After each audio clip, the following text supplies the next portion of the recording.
Welcome to my channel. Today, we're exploring Stellar Defiance, a sci-fi journey where humanity stands strong and defies the odds across the galaxy. Dive into epic starship battles, powerful tech, and the resilience that makes us unstoppable in a universe full of challenges. If you're ready for a thrill-packed adventure in deep space, hit subscribe, and let's get started. The galaxy is vast, but humanity is young, a fledgling species in a universe full of ancient and powerful civilizations. In the wake of the Starbound initiative, humanity's ambition to spread beyond the solar system had been met with bitter failure. Few knew of the full extent of the initiative's collapse, as the stories of humanity's pioneers faded into obscurity, becoming little more than a myth. The few remnants of the once proud Starbound fleet lay abandoned on the fringes of known space, their missions unfulfilled, their crews lost to the great unknown. Last of the Starbound takes place against this backdrop of fading dreams. Captain Elias Vance, one of the last surviving veterans of the Starbound initiative, is a man haunted by the ghosts of the past. Once a proud commander in the human fleet, Elias is now a wandering relic, a soldier without a war, a leader with no cause to follow. Time has withered his spirit and his body, but his resolve remains unbroken. He commands the Wayfinder, an old starship that has seen better days, its hull marred by battle scars, its systems outdated but still functional.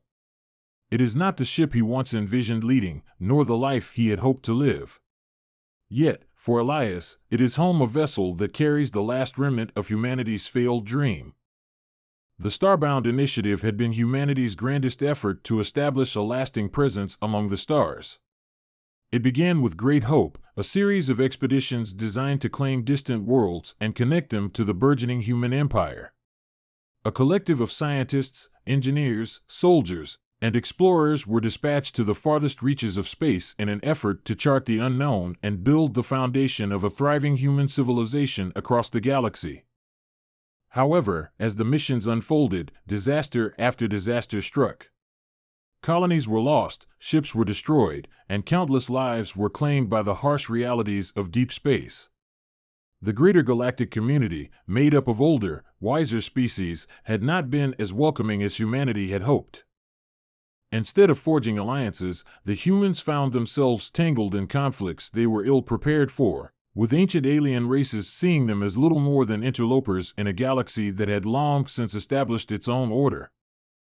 With each failure, the Starbound fleet dwindled in numbers, and the once proud initiative was relegated to history. New generations grew up with only fragmented stories of human expansion, and the galaxy moved on, leaving Earth and its people behind. The Galactic Concord, the interstellar coalition of dominant species, barely acknowledged humanity's existence, viewing them as an unpredictable and chaotic force at best. What remained of humanity's presence in the galaxy was fragmented and isolated, with pockets of survivors scattered across distant worlds, forgotten and ignored by all except the most distant observers. Now, decades later, Elias Vance is among the few who still remember what humanity once was, an ambitious species striving to stand shoulder to shoulder with the galaxy's greatest powers. The captain is a man of considerable experience, having led several successful but ultimately meaningless missions into the unknown. After the fall of the Starbound initiative, Elias, along with the remaining Starbound veterans, scattered into obscurity, drifting away from the heart of human civilization. His days of exploration were over, and the promises of new worlds, of glory and exploration, had long since turned into dust.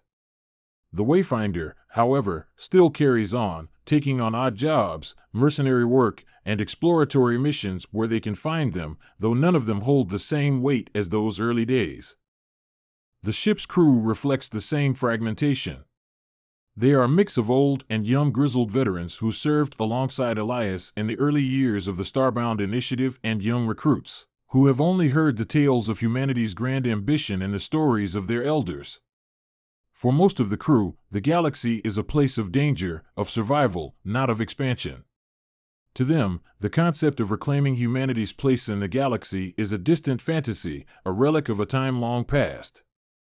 Yet, there are those among them who still feel the spark of ambition. For them, the stories of the Starbound are not just myths, they are a call to action, a reminder that humanity's place in the stars was not to be given up without a fight. Elias, for all his disillusionment, is pulled back into the galaxy's struggles when he receives a mysterious transmission. The distress signal originates from Arcanis 4, a long-abandoned world that was once slated to become a human colony under the Starbound initiative. The planet had been written off after several ships went missing in the region, and the planet itself was thought to be uninhabitable. The signal is old and faint, filled with static, but it unmistakably carries a human voice. Someone is out there, someone who is alive and needs help. At first, the crew is skeptical. Arcanis 4 is a dead world, long since forgotten by all but the most obscure of records. The idea of finding anything of value there seems preposterous, and the risks of such a journey are high. But Elias, driven by a mixture of curiosity and duty, decides to pursue the signal. The weight of his decision is clear. He is the last of the Starbound commanders, the last to remember the dream that humanity once held. Perhaps, just perhaps, there is a chance to redeem that dream. As the Wayfinder approaches Arcanis 4, it becomes apparent that something is not right. The planet, once thought to be barren and lifeless, gives off unusual energy readings. The crew's sensors detect faint traces of advanced technology, and Elias begins to suspect that Arcanis 4 may have been more than just an abandoned colony. There is something buried beneath its surface, something that could change the course of human history. Upon landing, the crew begins their search. The planet's surface is desolate, scorched by the remnants of an ancient war. The ruins of what was once a thriving human settlement are barely recognizable buildings lie in ruin, half buried beneath the shifting sands, their walls scarred by energy blasts and weapons fire. There is evidence of a violent attack, and as Elias and his team venture deeper into the wreckage, they find the remnants of long-dead colonists. Some are in the remnants of Starbound uniforms, others in strange alien armor. In the midst of the ruin, they discover an underground facility, concealed from the planet's surface by layers of rock and advanced cloaking technology. The facility is intact, and inside, the air is thick with dust. The technology that remains is ancient, but functional. The walls are lined with computers and data servers, filled with logs and records from the last days of the colony. The truth they uncover is staggering. The colony had been conducting research on a new form of propulsion technology, one that could allow ships to travel vast distances in the blink of an eye.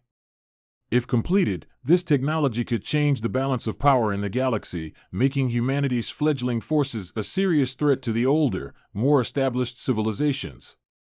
The colony had been attacked by a coalition of alien races, fearful of the implications of this new technology. The colony fought valiantly, but ultimately, it was destroyed. The few survivors retreated into the underground facility, hoping that someone, someday, would find them. As Elias and his crew absorbed the information, they realized the gravity of their discovery. The propulsion technology is humanity's last hope to stake its claim in the stars. But they are not alone in their discovery. The alien forces that destroyed the colony have been watching the planet, and they are not about to let humanity take this technology without a fight. What follows is a desperate battle for survival as Elias and his crew fight to protect the secrets of Arcanis 4. The Wayfinder becomes embroiled in a series of brutal skirmishes as alien warships close in on their position. Elias's tactical mind is pushed to its limits as he uses every trick and maneuver at his disposal to hold off the attackers. The crew fights with everything they have, knowing that the future of humanity is at stake. In the end, they manage to defeat the alien forces, but the cost is high. The Wayfinder is severely damaged, and several crew members are lost in the battle. Elias, too, is left questioning the price of this victory.